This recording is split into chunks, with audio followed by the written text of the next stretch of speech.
Hey gang, Jwadchik here from SpeakFood.com. Today I'm going to talk about becoming a morning person. Being a morning person isn't at all difficult, but once you master your mornings, you will see benefits that will make you look forward to getting up every morning. The challenge is getting started and figuring out your routine. You will be tired in the beginning, but if you stick to it, your body will adjust. See, I used to wish that I could just get up early in the morning to get things done, but instead, I would just end up staying up late and not really be able to accomplish that idea.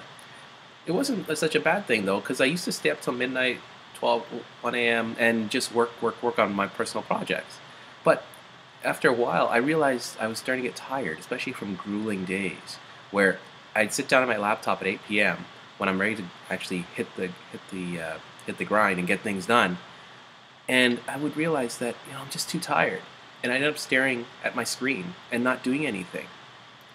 And so I realized, well, okay, this isn't good because I'm dead exhausted. I can't do anything at this point. What do I do? And that's when I read an article from Entrepreneur Magazine talking about becoming a morning person. And there were a few tips in it that really helped me out. And so I received inspiration for starting to get up at 5 a.m. and being able to work on what I need to do and not worry so much about staying up late in the evening and being able to catch up on things at that point. But what I would do is I would just start going to bed early and just wake up earlier. And I would get 3 full hours of productivity in early in the morning. And those are the best 3 hours I would ever get. So I'm going to share with you a few tips on how you can become a morning person and really adjust your routine to really get the most out of being an early morning person. The first one is to drink a glass of water. So the article on Entrepreneur talked about drinking a glass of water, and it was for fantastic reasons, because when you think about it, you're actually dehydrated when you wake up first thing in the morning. That's the main reason for why you're so sleepy and you're so groggy, because you have used up all the water in your system. So your best bet is to drink a glass of water. What you can do is you can keep a large glass of water next to your table, and then when the alarm goes off, drink it right away. So sit up and drink it right away. And it'll refresh you, it'll awake you, it'll help you to get up and run with what you need to do. So definitely drink a glass of water. It's really important. Now, the second tip is about hitting the snooze button. And we're all guilty of this. We all hit the snooze button. And I myself, I'll hit the snooze button 3 times before getting up. But at least it's a timer for me. It tells me that, hey, okay, I've hit it once, okay, then I've hit it twice, 3 times, okay, that's it, I have to get up. So at least having a defined number of times I'm willing to hit the snooze button actually gets me out of bed. And maybe I'll just set the alarm a little bit earlier just so I can hit those 3 times, so that at least I can maximize on my time. Now, what I also would do is actually take my alarm and put it at the other end of the room. And so by putting it at the other end of the room, I have to actually get up. I have to walk to the alarm and turn it off before going back to bed for the snooze button. But I also found that if I take a second alarm and put it in the other corner of the room, then that actually helps me out too. Now I know it sounds a bit silly because you're actually just like how many alarms are you gonna have, right? But whatever it takes to get the job done is whatever it takes to get the job done.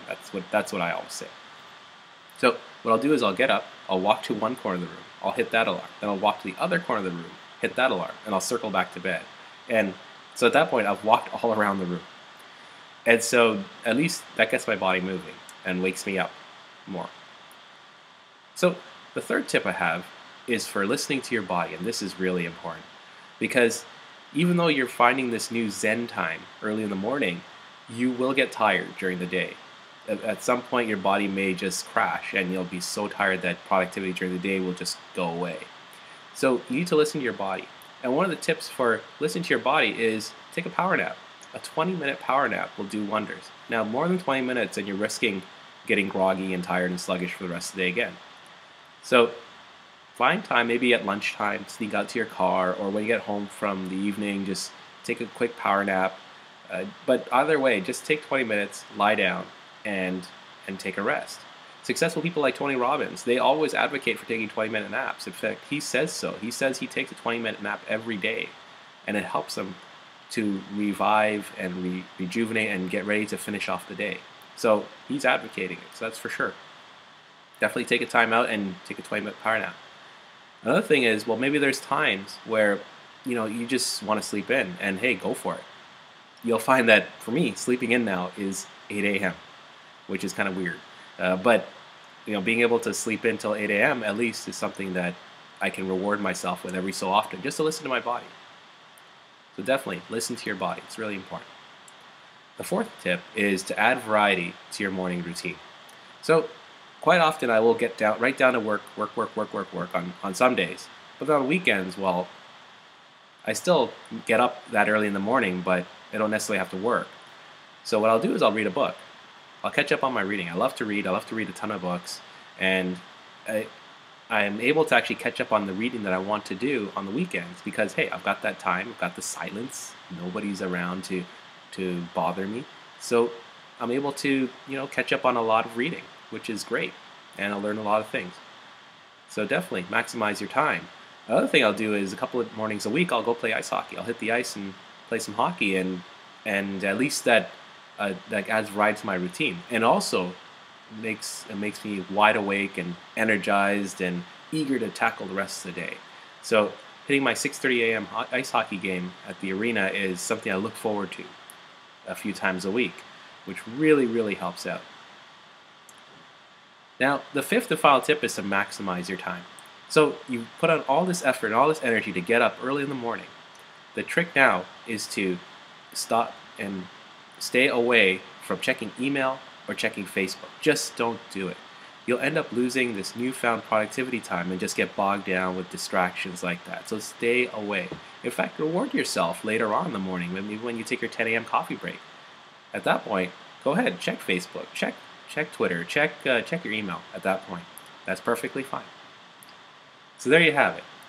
5 tips for helping you to get out of bed early in the morning and to discover things that you can get done that you couldn't have gotten done during the day. And I've found that I'm able to get a lot more done in those early morning 3 hours that I get than I am in the rest of the day. So definitely take advantage and find your Zen time. So now go out there and get to bed.